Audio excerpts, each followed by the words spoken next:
Got milk? Oh, man. 3, 2, 1, here we go. First thing that I want to talk about. Anytime you do this, it's a slam on me. It's something weird I'm doing. It's something that you hold on to until we start recording. They're like, this is the time to break. No, you already know this. I just wasted 2 seasons worth of my life. F you. The second F season White was Lotus. so much worse. Which is wild because I feel like the last time we recorded, we were talking about this. And we're like, So yeah, it's it's pretty good. Yeah, we have finished a full other yeah. season since we've talked. Since we've talked to you guys last, we have fully watched another season It's of the a show. worst show ever made. It just makes you feel so yucky, and like, Yeah. it frustrated you more, I think, than it did me. But it was just like, this is just beyond stupid. Yeah. The only story, and it's, I think why it's frustrating or why it just irks you is the things that these people are doing are so obvious. Like, to give one example, there's this boy and girl, like early 20s, where they meet at the resort, and this guy, it's a classic story. Like, he's just a little too nice, a little too timid, and she was just like, boring, not really into it. But he's a solid guy. Another bad boy comes into the picture, and she starts hanging out with him more and neglecting the other guy and blowing the other guy off because she wants to hang out with this other guy. Ends up, the other guy is a part of this weird gang, basically. Just give it away. Yeah, give the whole show away. It's one tiny sliver of the 7 storylines. It's fine. And it's also so obvious that that's what's going to happen. But he's a part of this bad group. He starts just like being weird and whatever. And this other guy gets tangled up in his own scenario because of just how nice he is. Like, someone just screws him over. And then at the end, they meet up at the airport, and it's just like, chick, you should have just gone with that guy from the jump. I love how you just give the whole show away. It's not, that is a sliver. That's a sliver of one of the many storylines happening. It's a terrible show. And it's the most obvious one. Like, you see it as soon as she starts not being kind of into that guy, and then there's another guy that comes, you're like, oh, I know this whole storyline, how it's going to go. It's a terrible show. It's terrible, and I can't get that time back. And it's your fault. It's your fault. How does that make you feel? I still stand by I liked the first season. No. You didn't, but I did. It's bad. It's also just simply bad TV. I don't understand how this show won so many awards. It's just one of those shows that it's a little bit different and a little bit quirky from other shows, so then everybody just raves about it and talks about how creative and cool it is. No, it's not. It's shitty storylines, and it's just a bunch of nonsense happening for 6 episodes that there's no story within it. Like, you're just watching people on vacation and they just created drama for 6 episodes. It's like, this is so boring. And this is just annoying because of how stupid people are in the show. It's just bad. It's just not good. Just simply not good. But it has all these like creative, artsy, fartsy, whatever around it. Well, and it's so also... then everybody gets so hypnotized and brainwashed of like, this is so different and this is so unique and blah, blah, blah, blah. And it's like... Well, because both of them kind of give murder mystery vibes, which maybe locks you in a little bit. They're also filming it in... The first one was in Hawaii. The second one was in... Sicily. So it's like... You have these like pretty sceneries that maybe distract you, and then again like a little bit of the murder mystery, but it's not, I don't know. And the openness of the sex stuff has got to stop. Beyond. I would love to look back at old movies and see if it's that graphic. My guess is no. Every other scene is a sex scene. And I think it's this, again, and it's not like a subtle one. It's like this is the whole like, oh, they're being open and creative. No, every other scene is a sex scene, and nobody wants to watch it. Like, this isn't good Yeah. TV. This is just, it's just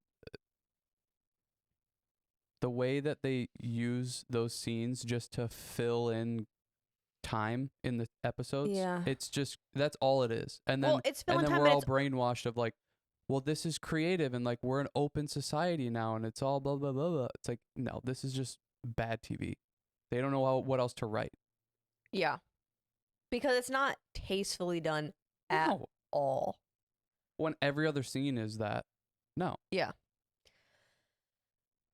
The show that keeps on keeping on, Mayor of Kingstown, tomorrow comes out. It seems like it's so much longer than a week in between each episode because I know. I am just waiting for it. We also saw a movie. We didn't really talk about if you liked it. I didn't need to see that. Really? No, I mean, it's a child's movie. Oh, see, I still like watching kids' movies. We watched Despicable Me 4. I like those movies. I don't know. I Yeah. think they make them really well. Like, they're not...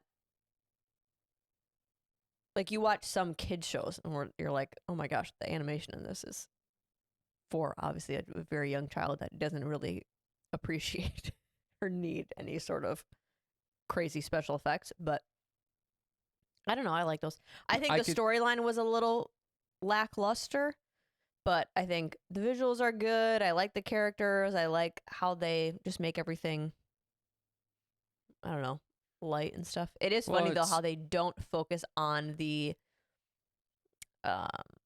like the storylines of kids movies are different than adult heist or spy type of movies. A lot of the adult ones is like you really focus on the danger elements and when it gets crazy, to where in the kids ones it's like the last 30 seconds they'll throw in another storyline within it that's like, ooh, it gets kind of intense, but it's not dangerous, but the danger's like 2 seconds, so it doesn't push it over the edge. I think it's kids would probably love it.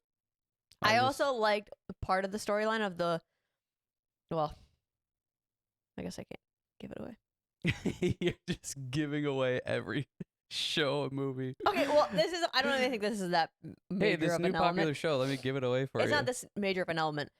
I guess if you really are worried about it, spoiler alert. For all the kids watching. For all the kids watching, there's a part in it where like the youngest daughter doesn't want to lie, and I think it's cute how they keep that, like she never broke it in the movie. Oh, like sure. She stayed true to like, I'm not gonna lie, we don't do that. Yeah. And she like never had to. Yeah. I wonder if there's newer or like better ones coming out this week that we could go see. I guess there's a lot of good ones coming out in like around this time, I think. Like if you looked at the ones that are coming out on the coming soon. Yeah. Those look kind of fine. Yeah. Should we get into it before we go a full episode, before we get into the topic? Yeah. Let's start by talking about what are you drinking for your... Well, for the theme of the podcast, I figured I usually don't, but I add a little raw milk to my coffee this morning. Okay. I did mine a little bit more elaborate. Mine is almost like a latte-esque. So we have in the house right now, we have raw milk and we have raw cream. The raw cream, for those of you that get cream for your coffee, it's not that. It's not what you're picturing. The cream, the raw cream is the consistency of like melted ice cream. But like really thick melted ice cream. Like I can't do this to the jar and it comes out. Like I have to get it out with a spoon. So I mix that with like a half scoop of my Momentum chocolate protein powder, and I whipped that up and then poured my coffee over it. It's like a chocolate mocha situation happening. Yeah, that's probably good. This has been, we're into health. We're into fitness. Secrets out. This has been the largest conspiracy I've ever looked up in my life. I also wanted to point out a new weird thing Courtney's doing.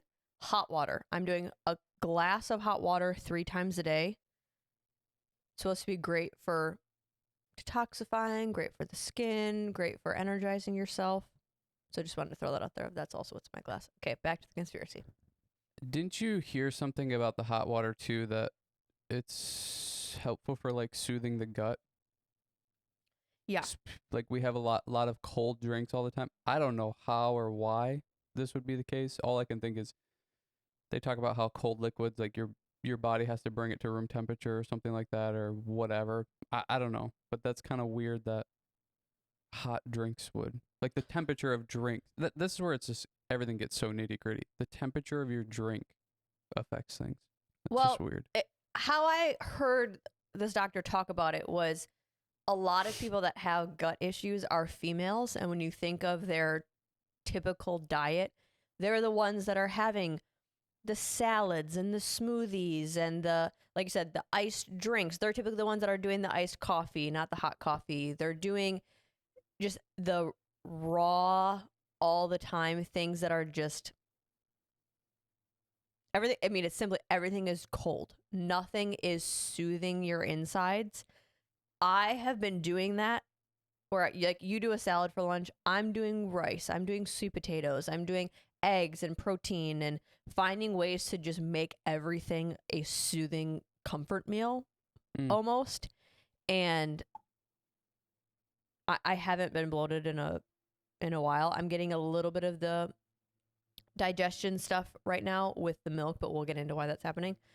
Yeah, it makes sense to me.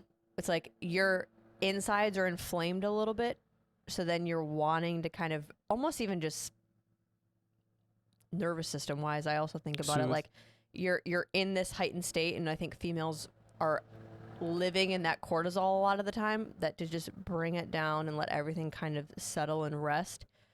But the hot liquid part, that kind of only makes sense to me. It's kind of like when you clean and you're trying to like scrape something off. It's probably better to use hot water versus iced.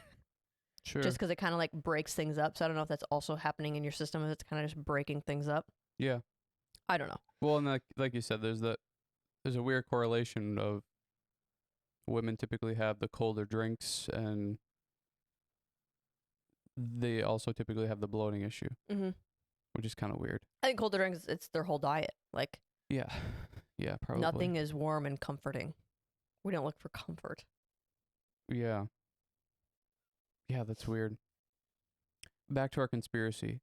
I have never looked stuff up before that was so biased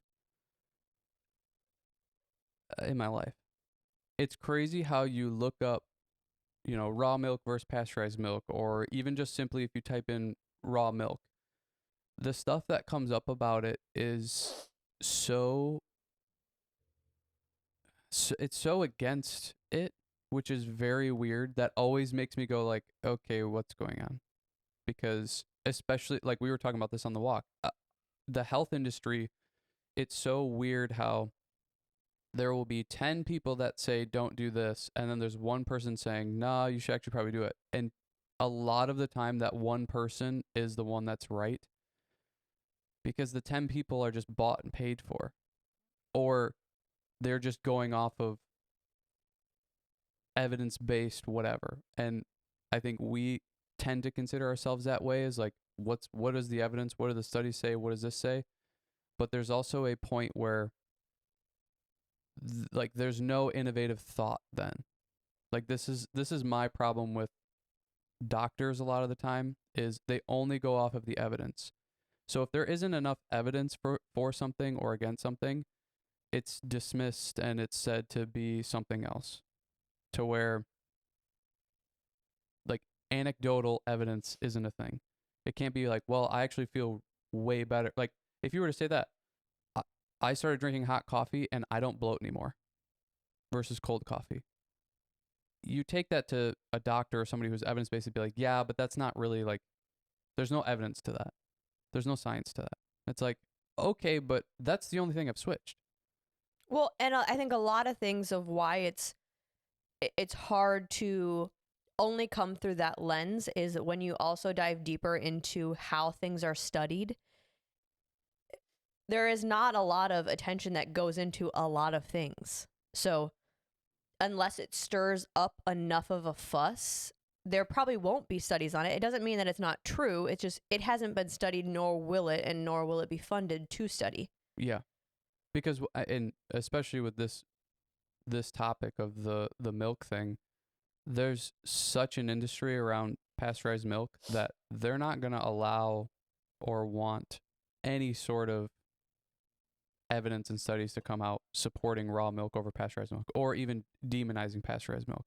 And that's what's been so weird looking all this stuff up is you type in raw milk, you look it up, there's article after article after article about how there's basically no difference. Sure, there might be a little bit of vitamin loss in the pasteurization, but overall it's way cleaner, way safer. It's actually potentially more healthy. And raw milk is like dangerous and you want to stay as far away from it as you can. It doesn't taste as good. It's whatever. It's just all of this negative stuff about raw milk and all this positive about pasteurized milk. And then you start to dive deeper and deeper. And like you said, you almost have to search what is benefits bad. of raw milk, Yeah, or negatives of yeah, you have to like pasteurization. you have to end up biasingly search what you're wanting to find out. And it's just crazy to me because the further and further that we both were looking into it, it just seems so weird how pushed down the evidence that has come out about raw milk versus pasteurized, and how it's like, I mean, these articles, they'll be like, there's basically no difference. That's not a scientific sentence. No. There's basically no difference. And it's like, according to who? It's basically no difference to you, or to what? And what are these? Right. What are these basically no differences? So you're saying there is a difference. Well, what's the difference then? And then I will be the judge of whether that's a big difference or not. I think this is where I get really conspiracy, and over the years where we've gotten crazier and crazier is the things that are pushed down and are not talked about enough, or not talked about really at all, but there are subtle things that you start to, whether it's personally notice, or you hear, or you start to see like society kind of shifting in a certain direction, or having more of these symptoms come up, or you're seeing it just within your own circle of people, like, man, a lot of people are having this issue. I wonder what could be causing that. And then when it's so hard to find answers or research on it, that's, I think, where I dial in even more, because it's almost like this is a secret someone's trying to keep from me. Yeah. Because they're trying to sell me something. It's almost like the Ari Shaffir thing of try to play the opposite side. Yeah. It's like, who would be benefiting off of this? Is it a money thing? Is it a pharmaceutical thing?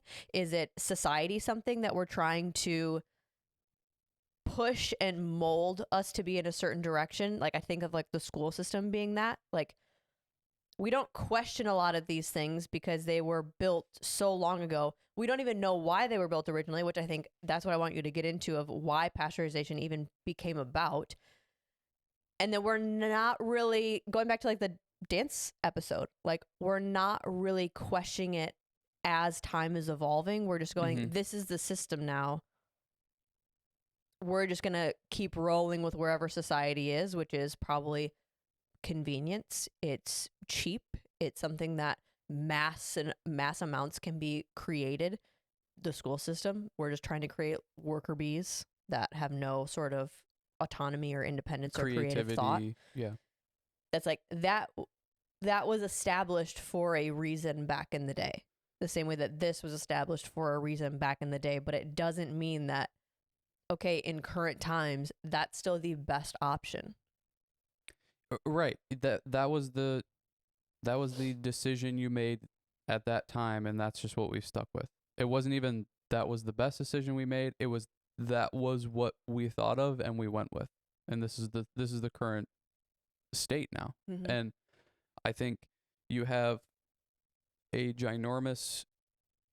somewhat ginormous, I know that's kind of being crazy, but you have a big enough industry now of pasteurizing dairy that any sort of fight from anybody else, they're going to try to do whatever they can to not let that happen. And this pasteurization came about because our milk wasn't clean.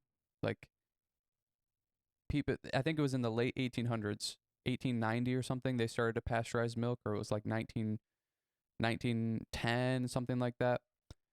And it was like because the milk was dirty. I mean, we didn't have electricity, full-blown electricity, until like the 1920s or 30s. So refrigeration's basically out the window. So 1862. 1862 is the pasteurization. Mm-hmm. So we didn't even have refrigeration. Oh yeah, when was the first fridge? Like, well, and I think what I had read too was widespread. Like basically everybody having electricity and refrigeration came about 1940s. 1940s. Think about that. Isn't that crazy? Yeah. 1940s. Yeah. So, in the beginning of the decade, so like 1930s, about 8%. So it was the higher echelon of people that were able to have it in their homes. It was like a luxury item. Yeah. But then by the 1940s, it became more common feature in American homes as well. So that's also a specific note. Which you looked up our, you were just looking at whatever statistics on our podcast. Shout out to the UK listeners. 2%. So random. So random. Which I was more surprised by. Actually, I'm not. More male listeners than female? No, it was the age demographic. Mm. I don't know. Maybe we just talk.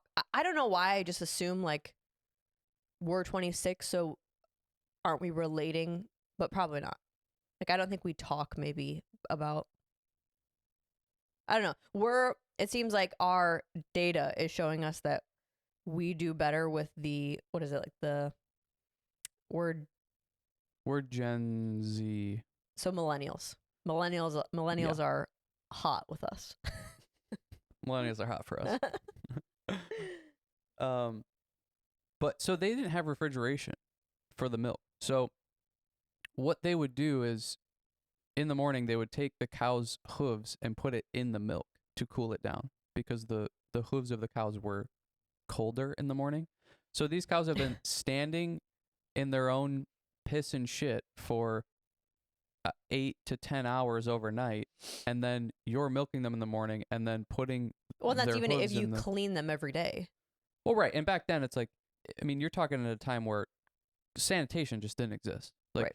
People are not cleaning themselves daily. They're not washing their hands before eating. I mean, farmers are going out, milking cows, shoveling shit, doing all this stuff, and then coming in and with their dirty hands eating all of their food, like, and sitting in their filth. And like, we just didn't have the knowledge of cleanliness then, which is so funny to think. Like, we didn't have that knowledge then, that being clean should be a priority. So now when you take that example of those types of people, and they somewhat discover that being clean helps and makes you live longer and whatever, their solution to the milk problem was, let's kill as much, if not all, the bacteria that we can in the milk, so that when we are giving it to people and widespread, there isn't contamination and people aren't getting sick anymore and yada, yada, yada. So this pasteurization comes at this time that's like, we need clean food and clean products. So how do we get that? Well, let's just kill everything that we can that could harm us. It wasn't, let's change our milking process to make it cleaner. Let's, store where we store it. Let's make that cleaner. The bottles that we put it into, or the cartons we put it into, let's make that cleaner. And that process, like every transferring process, let's make that more sanitary.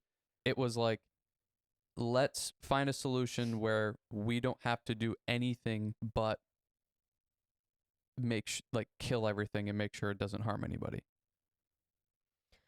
Yeah, and at that time, great. It's kind of that's the solution that you came up with. Yeah, that's the best that you had for your knowledge at the time. That also is a great solution. Like, you're still trying to feed people. You're still trying to get this resource that is beneficial to humans, and then you're trying to make it as widespread as possible and useful. And the contrary at that point was people were getting sick. And you didn't have refrigeration. So, right.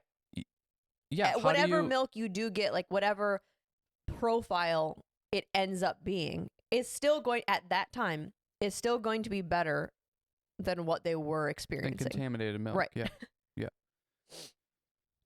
Yeah. So the pasteurization comes, and then it just continues to get more and more refined and sought out to kind of what we are having now and exists now. But there's just a whole bunch of different methods that they tried to do. And ultimately they came to heating the milk at, I think it's like 165 degrees now for 30 minutes. That basically kills all the bacteria in it. I think it does. It kills all bacteria and pathogens in it.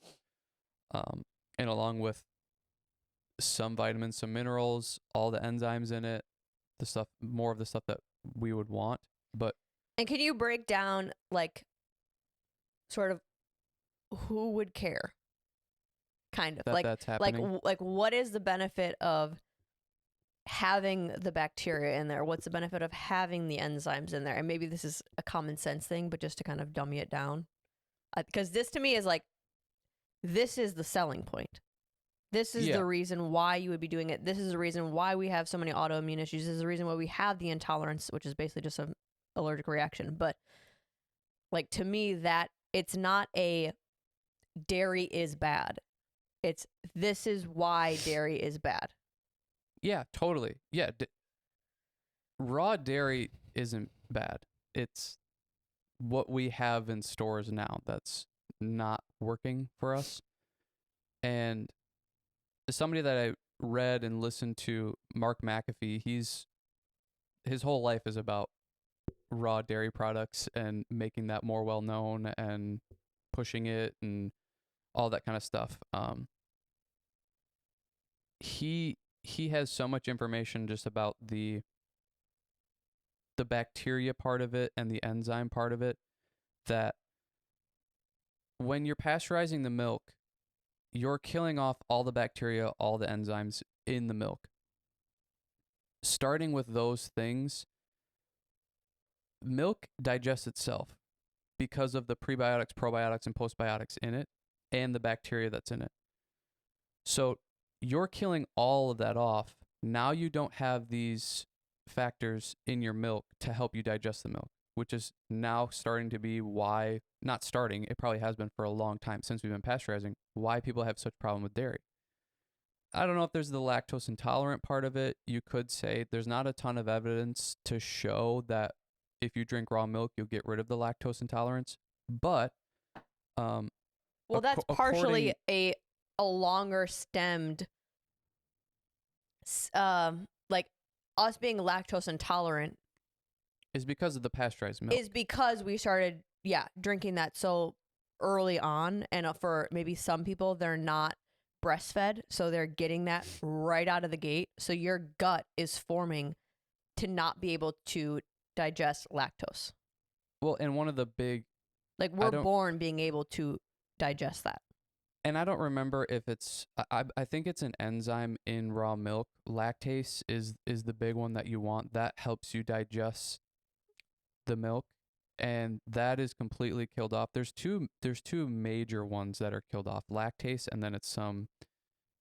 I don't know. It's something weird. Bacillia or something. It's some sort of bacteria that's...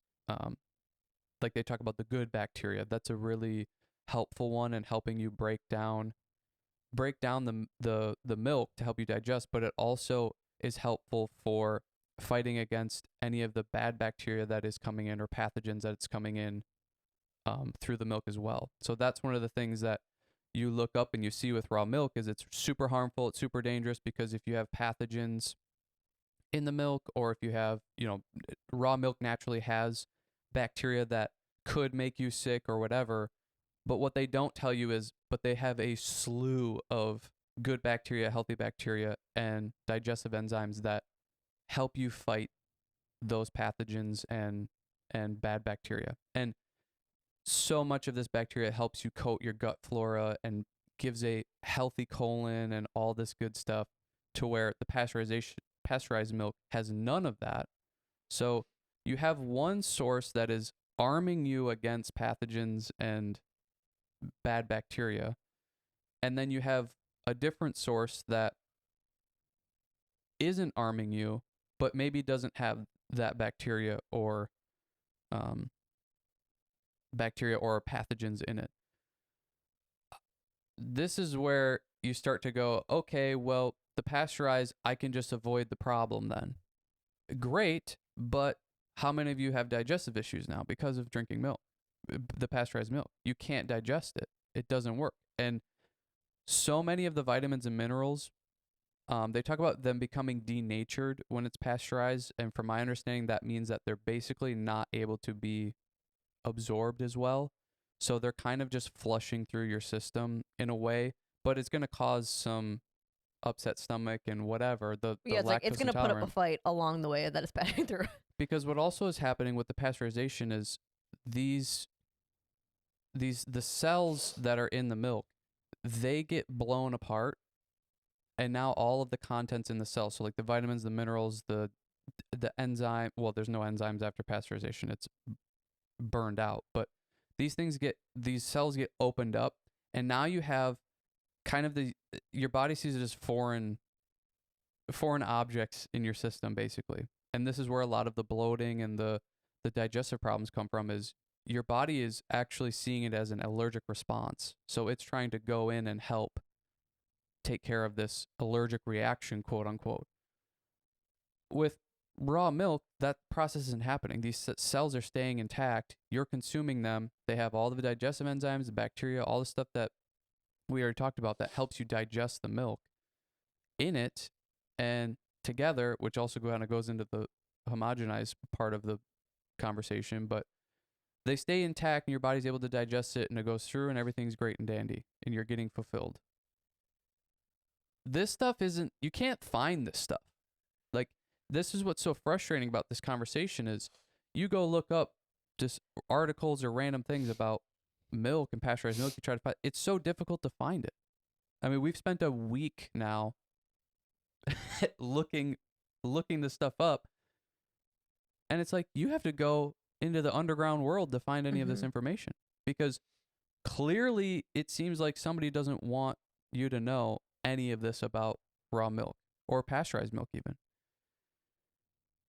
you take this to your own life now, it's like what I said on the last podcast, there's no point to me to eat pasteurized or drink pasteurized milk, any sort of dairy, because I mean, what's the point? You're barely getting the nutrition profile that it says, because so many of these vitamins and minerals are denatured. I don't macro hunt. Like, I'm not going, well, I get 6 grams of protein from it or this much fat, whatever. Like, so. Well, and even that, there's more protein and more fat in raw milk. And how much of I would like to know, like, how can they test how much protein is actually in pasteurized milk? Because it kills a lot of the protein away. And then the types of molecules of the protein, it kills it away. So does the part of that homogenization process. Part of the pasteurization of that cell getting broken up, that the whey protein, the casein protein, all these different proteins are just getting spilled out. That how much of it are you even digesting? How much are you even absorbing? When I get into the homogenization process of it, it's like your body, because it's so broken down, your body now sees it as an allergen. It doesn't see it as an amino acid to use. Exactly. And that's when you take that little, like, microcosm of what our body does to foods, you then go to the grander scale now of processed foods, sugar, pixie sticks, sugar, just like all of that kind of stuff. Our bodies are designed to take the whole cell, whole molecule, whole particle, and break it apart in how we need. When you're just delivered pure whatever, it doesn't do that great of a job with it. Because it wants it to be a full-bodied food. And this is where the processed food comes in. This is where the pasteurized milk thing comes in. it just it's it's something that I want to look into more because it's kind of a new idea, a new thing of like, oh, this is really weird or interesting of how our body does this stuff. Like, you can't just, it feeds into my own opinion of you can't just macro hunt. You can't just go, this has a bunch of protein, this has a bunch of carbohydrates, this has a bunch of fat, I'm going to eat this way, because that's not how our bodies work. And this is where the biohacking community maybe gets ticked off, but you can't just go, well, they say I need a gram per pound of body weight, so I'll just eat 165 grams of protein powder. See, that's where I don't think it's the longevity biohacking group. I think it's the gym bros. Yeah, that maybe think that way. And they're all kind of categorized. You know, shouldn't paint with a broad brush, I guess. But who cares what's at fault? Yeah. Who cares who we're offending? Somebody's at fault, and you know who you are. You know, and then it goes the same with the carbohydrate or the fat thing. It's like, whatever your dietary idea is and what you're trying to follow, the more that this raw milk thing seemed to expose to me, and the pasteurized milk thing is like, oh, we can't just go like, well, donuts have a shit ton of fat, so, and I need to eat a bunch of fat, so I'm going to consume all that. Or cereal has a bunch of carbohydrates, so let me eat a bunch of cereal and get all the carbohydrates that I need for the day. It's like, it's so much more complicated and complex than that. Well, it's a lack of understanding of how our digestive system works and what gets affected by it. I think that's why just looking at the macros or getting into the milk, where that gets sticky is, sure, you could say, okay, my calorie breakdown, who cares what certain proteins I'm getting or not getting? Who cares what certain vitamins are getting broken down? Who cares what enzymes I have? Like, it doesn't affect me. Like, I feel like I can process milk fine. It's like, okay, but it's like you take the breakdown of fat. Fat, I think it's broken down into like multiple different types of lipids, to where, yeah, some of that is going to your gut and some of that is going through into your liver, and then some of that is also going into your bloodstream, and some of that is also going into your glands. Like, it's going into your lymphatic system. So as much as maybe, sure, your liver can go and it can process it, and maybe you don't have any obvious issues, which I would like to say you probably do. You're just not seeing those as symptoms or as issues. But it's like, now you're filling your glands with that. Now you're filling your whole lymphatic system. That's where you start to get like the puffiness. You start to get the weird acne stuff. You start to get the bloated and the inflammation, because those lipids are supposed, like you said, it's a whole form. It's a whole food. That's when we say whole foods, or in its natural state. It has this magic ability to break it down in a way that every part of your body that goes in, like, okay, I'm going to come and grab this fat, and you're going to take a little bit, and you're going to take a little bit, and you're going to take a little bit. I need this protein. I need these vitamins. I need these minerals. It balances it out and separates it and categorizes it where it needs to be. What happens is it gets brought in, and it's like, what the hell is this? Yeah. It's like, I guess I'll take this. I guess that looks similar to the thing I'm trying to take. And then you're just getting these weird off-shelf, off-brand. Yeah, off-brand protein. You're getting the Walmart brand version of what it's supposed to be. And they're going, I guess I'll store this. I guess I'll use this for energy. I'll try. And it's like, that's where you start to have all these weird autoimmune issues that could be super severe and obvious, where you say you're lactose intolerant.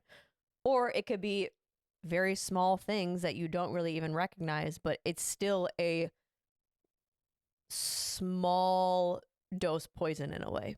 Yeah. Well, your body is continuously having an allergic reaction. Yes. Just all the time. And that's where the histamine conversation comes into, of people are high in histamines. This is part of it, because you're consuming foods that are not whole bodied. So when it enters into your digestive system, the response that you're having is, I'm not really sure what this is. This seems like a foreign object, or it seems like something that maybe shouldn't be in here. So now when we start to pick it apart or break it apart, it doesn't have all the things that help balance it out. I mean, it's like with the raw milk thing. It has everything it needs to digest itself. So your body doesn't have to go through so much effort to digest it and break it down and do all this stuff. It's doing that on its own already. That's why milk curdles. That's why it ends up becoming something else if you leave it for too long. Too long or a perfect amount of time. Or a perfect amount of time if you want other things. The other interesting thing with that too is the amount of bacteria. So most of the bacteria and the enzymes sit in the fat of the milk. And a lot of raw milk, I think like whole milk too, is 4% milk fat, between like 4 and 5% milk fat. So now if you think of the thing too of pasteurized milk and going to skim milk, 1%, 2%. So where the bacteria... Fat for yogurts, fat. Exactly. Where all of the healthy bacteria and enzymes and the stuff that you want to help break these things down would be is gone. And now everybody's going, well, but there's probiotics in yogurt. Yeah, that's artificially entered into yogurt. We don't know and really, if that's the best way to be doing that. It also might be so not working. You think of most probiotics, they don't work. And the reason they don't work is they are not tested within the level of, what's the plural of that? Like acid in your stomach. The acidic level in your stomach. I don't know if that's right. It dies before it gets there. Like, it has to be held at such a specific temperature in order for those cultures to stay living. So it's like, that's even in its raw, natural form. Then you're going to take this whatever probiotic and then throw it into a yogurt? Yeah. It's like, probably not. Yeah. It's going to die. It's not going to actually be, it's just like waste. Yeah. Where most of that bacteria and the enzymes sit is in the fat. So now when you go to the raw milk, raw cream, raw butter, the more fat that you get, there's literally more bacteria and enzymes in that. I think Mark McAfee said there's 50 times more bacteria and enzymes in, I want to say it was butter, than there is in milk, because it's just more fat concentrated. So you're talking like 1,000 to 5,000 living organisms in milk, to then butter. Raw butter has 50 to 100,000 microorganisms in it. So like all we know about butter, that's it's horrible for you and this and that. Sure, in large quantities, and when it's pasteurized, when it doesn't have living organisms in it to help coat the gut and do all the things that we're talking about. But now you go to a raw source and you're getting all that benefit. You're getting, not only are you getting the healthy fats that you need, that we're kind of told now butter is healthy fats. I just, sure, if it's raw, but to me, the pasteurization of any of the dairy, I'm like, no. I mean, milk now is fortified with vitamin D. They're adding vitamin D into milk. It's like, again, you didn't. It was already in there. It was already in there. You didn't have to do this. And that's what I don't understand about the yogurt thing is like, I mean, raw dairy cream is basically yogurt. Like, just eat that, and that has prebiotic, probiotic, postbiotic. It has everything you need in it. Why do we need to completely destroy the dairy, and then we start adding the stuff back in that was already in there? And it's a synthetic version now. Yeah. And it's when you do the pasteurization process, you're destroying the vitamins and minerals. They become denatured, a lot of them, and not able to process, to where now you fortify it with vitamin D to try to pick that back up. And then the articles will be like, well, you don't get the nutrients you need from milk anyways. Like, you'd have to get it from other sources anyways, whether you drink raw milk or not. Well, yeah, no shit. Nobody has a full diet of raw milk. Right. You're going to have to get nutrients from everywhere. So that's such a dumb thing. The other thing that really pissed me off is the people that are like, well, it just tastes better. According to who? Like, also, so not the point. Well, not the point at all. But of course, in these articles, like they're gonna throw out any point they can to make their Yeah. case, and it's like But yeah, one of your according to arguments who? is it tastes better. Like, did you poll a bunch of people? Did everybody get in on this poll? Like, what is going up? It tastes better? What are you talking about? Like, even if it did or it didn't, like everybody's going to have a different opinion is my point. Right. And you're just saying that that's the fact. It tastes better. It's the conspiracy is crazy. Right. Right.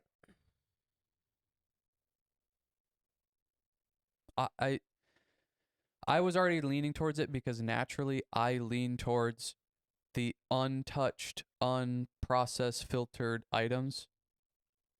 But then looking into this more and more, I'm like, this is just so weird. Like you have people like Mark McAfee that are talking about it in this to a depth, but then most of what you see is these very surface level arguments that when you go look into the research of the data, it doesn't it doesn't even back them up. Well, like you don't really lose that many vitamins and minerals.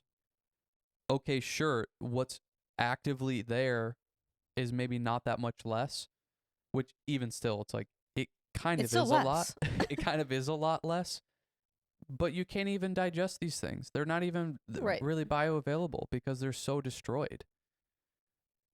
And going to the homogenization thing too, what's the point?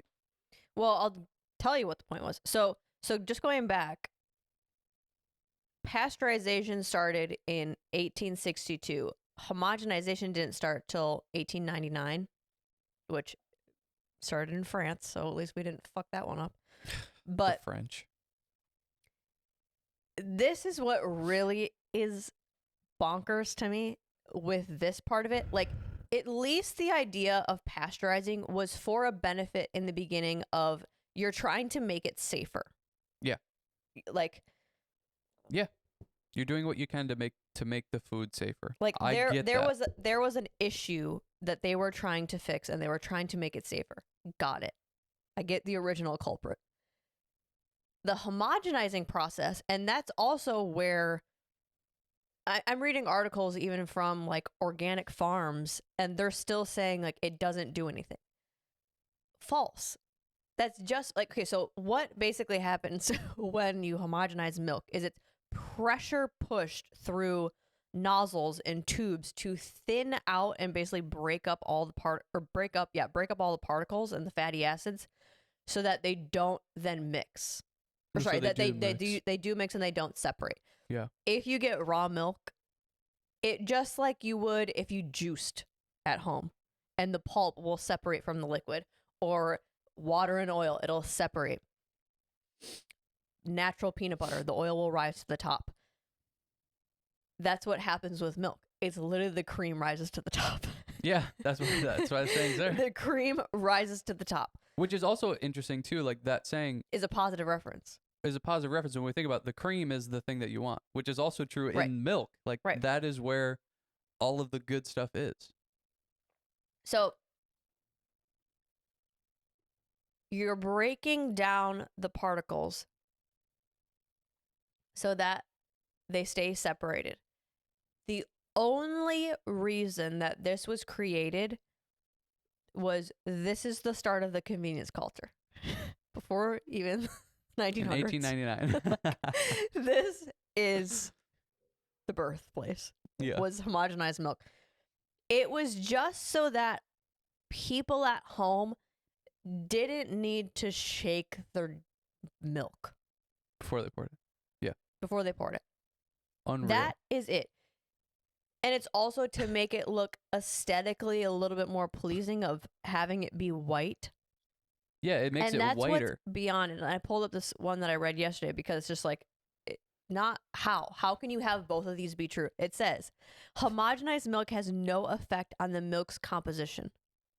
Yes, it does. But how does it not have an effect on the composition when it's changing the color, changing the consistency, changing the thickness of the, changing how it lives in the jug? It's like, that's literally what composition means. Yeah, and this is one example of every article we read about Yes. trying to get to the bottom of the actual science or evidence or research about milk. Is it's just this sort of crap through every single one. So it's like you're just lying. You're just Right. lying. That's all you're doing. So it is just a convenience thing, and they're saying that it doesn't affect any part of the milk. Well, it does, because how fat does is it how separated. does it not Yeah. clump together again? Like, you are changing the composition. You are changing the way that the milk lives within a specific container. Yes, you are changing it. So what happens is, same way with the pasteurizing, it's blasting that shit so crazy that all the fat the fat are turning into particles that will no longer clump together because they are so destroyed and separated. How that meets your system obviously is different. Yeah. I mean, Obviously it's different. It's not recognizing it as a full fatty acid. It's recognizing it as this like little sand shit that your body doesn't recognize. little sand shit. That's the most racist thing you've ever said. Okay, so it doesn't meet your digestive system in the same way. I'm not clear. I read a few articles where it said the issue is because it doesn't meet your digestive system in the same way, it doesn't travel into your lymphatic system as much. It doesn't travel into your digestive system and then through your liver. It just transfers into your bloodstream quicker. I don't necessarily know the science behind that of how, like, what the function of that actually is, but now you also eventually just like it does travel into your bloodstream, and like we know in obvious health is an excessive amount of fat that is confusing starts to clog your arteries and starts to cause different health issues. But I think what's even crazier before that is fat that is unrecognizable, and then you talk about all of the enzymes that are lost, or it's met with proteins that are confusing and undigested, and the two main ones are casein and whey. That's where you start to have the intolerances, because your body sees it as an allergen. It sees it as an allergic reaction, to where, like you said, that's where the histamines come in. And the histamines is a substance that your cells push out and produce to fight infection. So basically your body is every day or whenever you drink is having this allergic reaction to something that your body should 100% know what it is. So it's pushing out these histamines. And that's where I kind of go into the symptoms of, there's the obvious lactose intolerant issues that I think people have, but some of the other ones that I wrote down, because I was like, oh, this is something that I wouldn't necessarily think. Shortness of breath, which I thought was kind of weird. You obviously have the stomach aches, you have the bloating, you have the headaches, but then he's like, there's acne issues. There's weird like brain fog issues. There's weird sleep effects. Like, well, yeah, because your body is fighting something off. Yeah, it's like low dose sick, and low dose meaning like very, very low dose, to where you probably wouldn't even really notice it. But the thing we say all the time. Now you're getting that from how many things? You have this, and yeah, how many other things is this happening with? Mm-hmm. I don't. It's so funny to me. Like, if you set a gallon of raw milk and a gallon of pasteurized, homogenized milk in front of a kid, and you said, like, are these the same? There's no question they would go, no. Like, this is a different color. This one's got, like, something separated at the top. Like, no, they're not the same. But we're just going, like, it's the same. Don't worry about it. It just is so... Well, and that's what's it's so wild. dismissing. That's what's wild to me off. about the reason for the homogenizing is, when it first happened, people were like, what the fuck is this? Yeah, that's hilarious. Like, people were resistant to the process of it because they were like, this is not what it's like. Or back in the day, think of how many of your family members were farmers, or you knew, like, you got a lot of your produce maybe from someone. They see what milk looks like. So then they see it as this like pearly, opaque white. It stays the same. Well, it's like when you go to the grocery store and you see the vegan burgers. You're like, this isn't the same. what is Yeah, this? it looks off. You're like, what's going on here? And then you're like, something about this just makes me not want to have it. Yeah, that's how people were with milk because they're like, this doesn't look like a natural color in nature. Like this Yeah. white doesn't happen. The same way that you see candy that's like a crazy color. This is not real. This is not Yeah. a real color. This is not a real flavor. Yeah, you think Twizzlers are really that? Right. And then we started transitioning out of glass containers into the milk cartons. And then you have a certain amount of years and a decade of potentially more than that where they just were using cartons.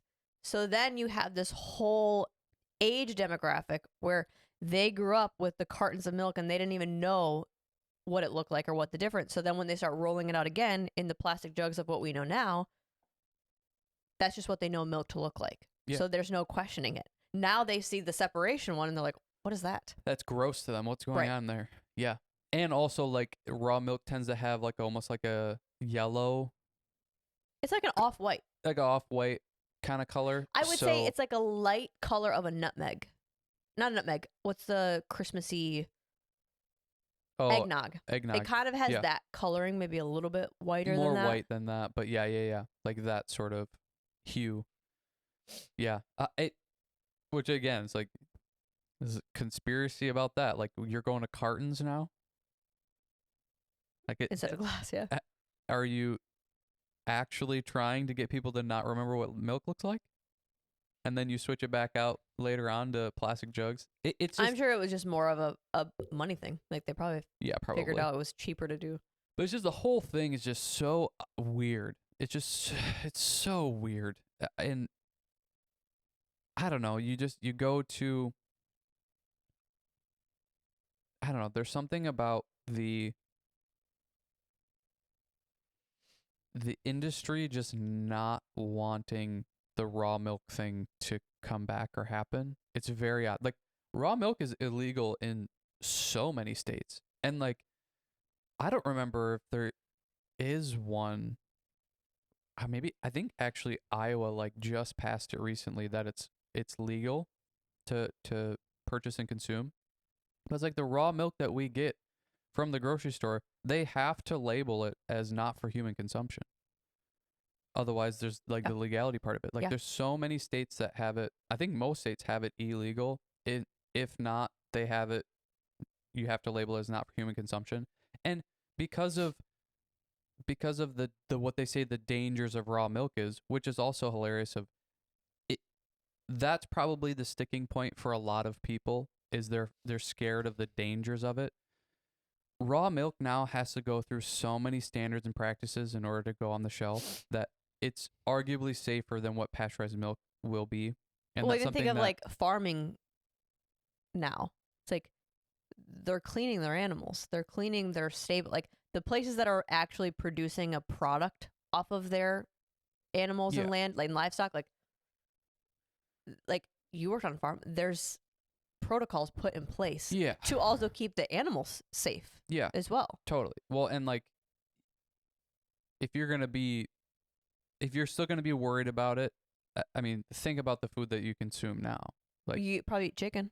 Yeah, and I mean, chicken is starting to be just, I mean, it's horrible. I mean, all the factory farming and all that kind of stuff. Like, you're probably getting a lot of your meat from there. And that's the other thing that was brought up with the pasteurized milk thing is it's such a large industry now that if there is a contaminated milk that gets through in pasteurized milk, it's contaminating everything.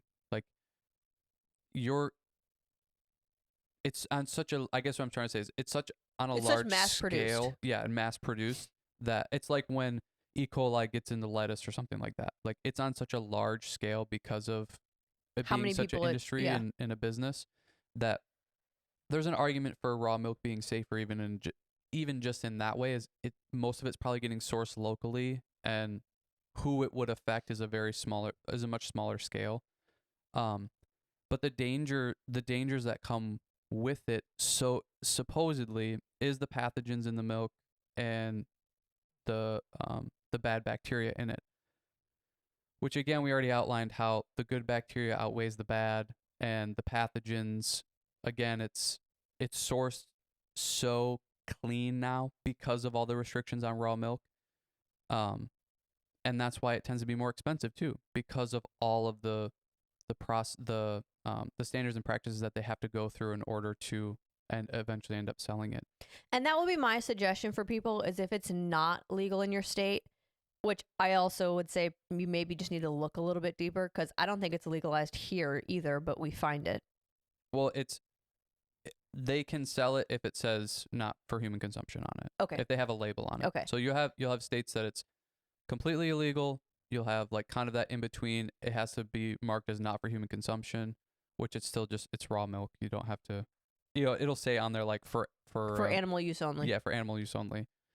Just consider yourself an animal. And well, it's like I said in the weird shit we do for health. Like, you just have to ignore that. They're just trying to trick you and get you away from it. Yeah. But if it's not available to you, but this is something that, like, after watching it, you're like, 100%, I need to be drinking this, or I need to be implementing it into my life, find a farm near you. Yeah. And get it from someone locally. Like, you could maybe set up a system with them where you're getting it regularly, or you're getting it in large quantities and freezing some. Yeah. But then one thing that I think, because I'm kind of recognizing that in my own body, is I think that was it, the McAfee that said it, where you kind of have this type of situation, or where you're gonna have some maybe intolerant symptoms right away. Yeah. And then you will start to level out and will start to become regular.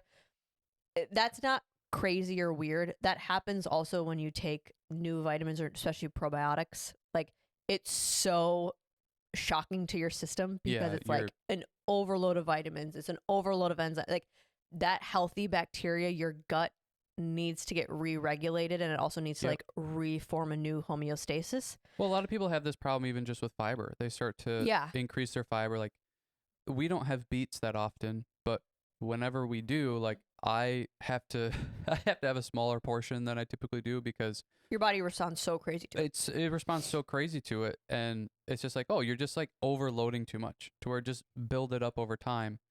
But yeah, with the raw milk thing, you take caffeine. If you don't drink caffeine, and all of a sudden you have a shit ton one day. Like, your body's you're not going to go, well, caffeine doesn't work for me. It's like, no, your body's just not regulated to that. The same way that you can build up a tolerance to caffeine or to alcohol or all those things.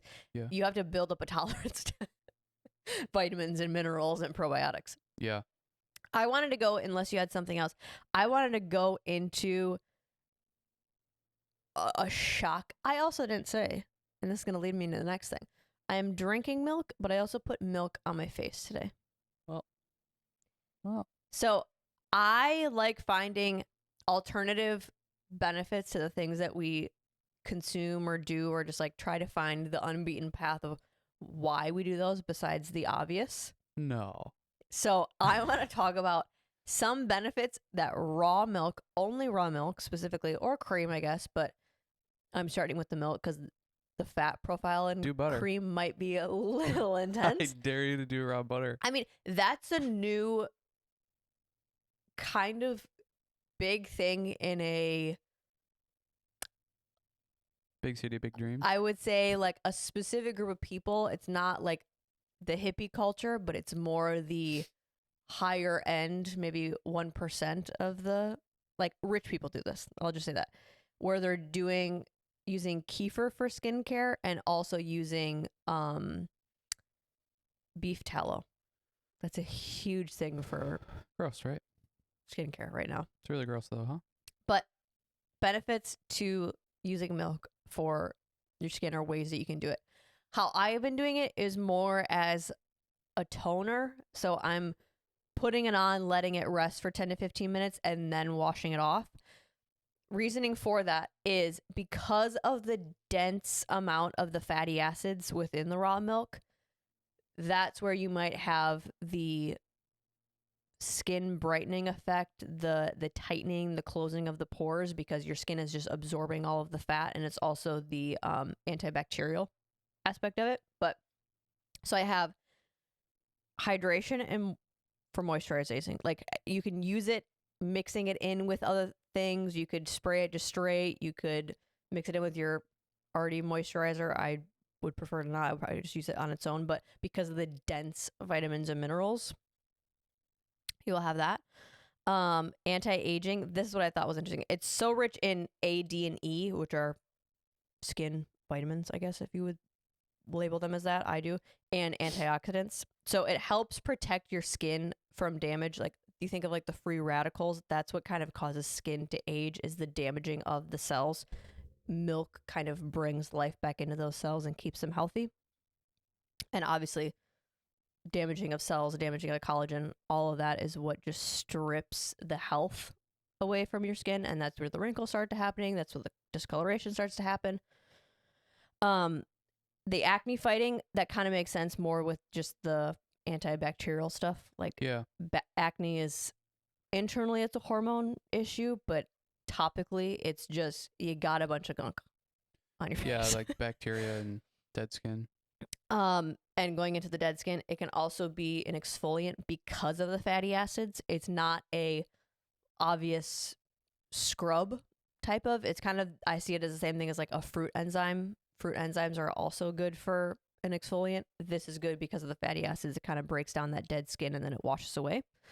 The fatty acid as well as the lactic acid. The lactic acid kind of goes and it kind of breaks down, and then we can wipe it away and takes the gunk. A lot of people, this is a new thing, is using it for like a face wash. They're using it as a skin cleanser. I don't necessarily know if I would use it for this. I'm using it more as a set it in little amounts and then wash it away. That for me, I'm not using it as that. More just because it seems like that's an expensive face wash. Yeah. But I've seen people using it for like mixing it with honey and using it for a face moisturizer, or using it as a face wash, or using it as like mixing that with another oil and using it as like a mask that you can wash away. But I am using it for skin as of late as well. Yeah. You can also use it in your hair. So if that would be a way that I would also use the raw milk or the raw cream that has gone bad, if you don't drink it quickly enough or use it quickly enough, or you want to intentionally let some of it sit, the fermenting of that also brings a different life and kind of changes form, but also just enriches some of the other properties in it. That can be great for skin and hair health as well. You could just like rinse it. You could soak your hair. This is used in a lot of, like, if you think of the cultures that have really pretty long, thick hair, a lot of them use milk for like their hair treatments. Yeah. One of the biggest studies comparing raw milk to pasteurized milk was done in the UK, I believe, for all our UK listeners. And they did a study with children, like school-age children, and they had basically kind of polled or took kids that only drank raw milk, only drank pasteurized milk, and then kind of like a 50-50, some who drank raw, some who drank pasteurized. And they found a lot of the benefits swayed more towards the kid who drank just raw milk.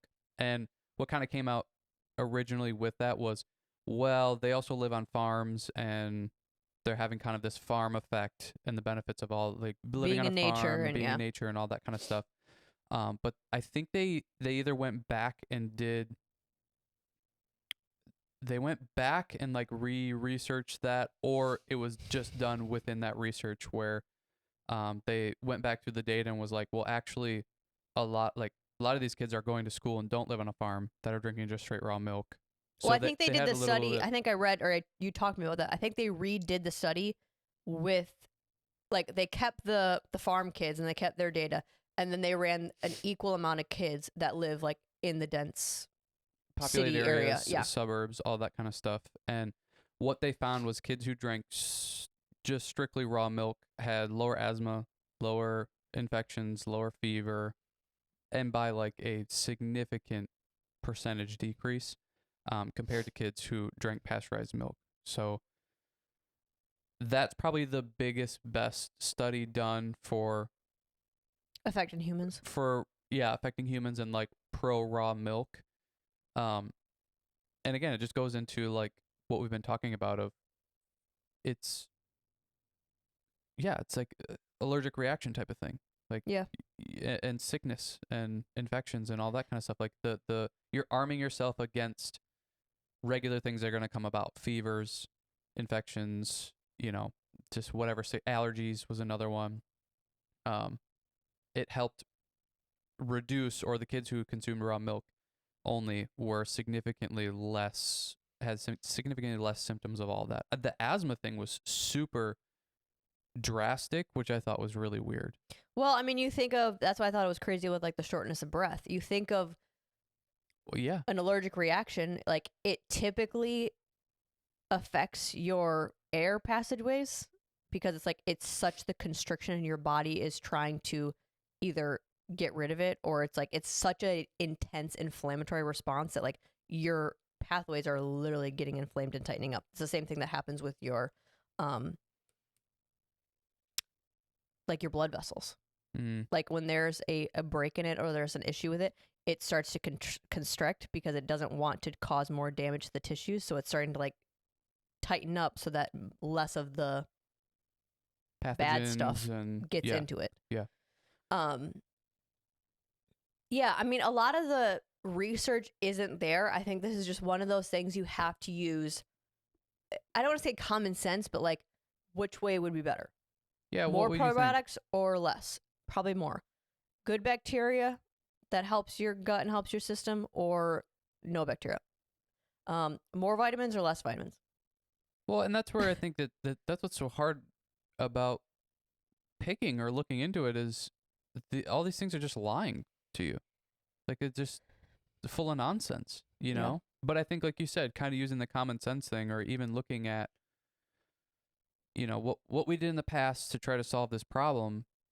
Mark McAfee quoted somebody in it saying like, we took a 1880 problem and came up with an 1880 solution. Like we're in 2024. Like we need a different solution for this now, or like we have a better idea of what this is now and what the problems were, to where if we knew what we know now, we wouldn't make that decision back then because we know what the problems were. Well, and you go back to then, like that could be one tiny problem that they're getting then compared to the rest of their life.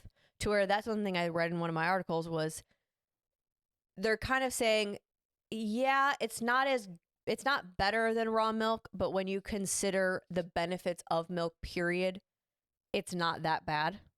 It's like, yeah, but we do that with everything.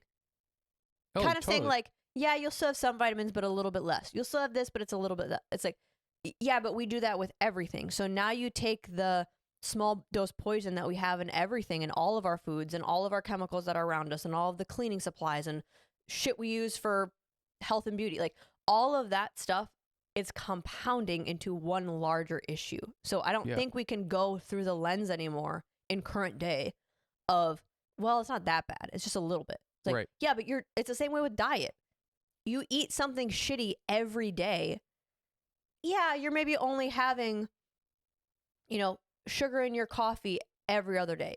You're only having a pizza once a week. You're only having pasta yeah, but when you break down your every item in there, you're having something shitty every day. Yeah, you're going to gain weight.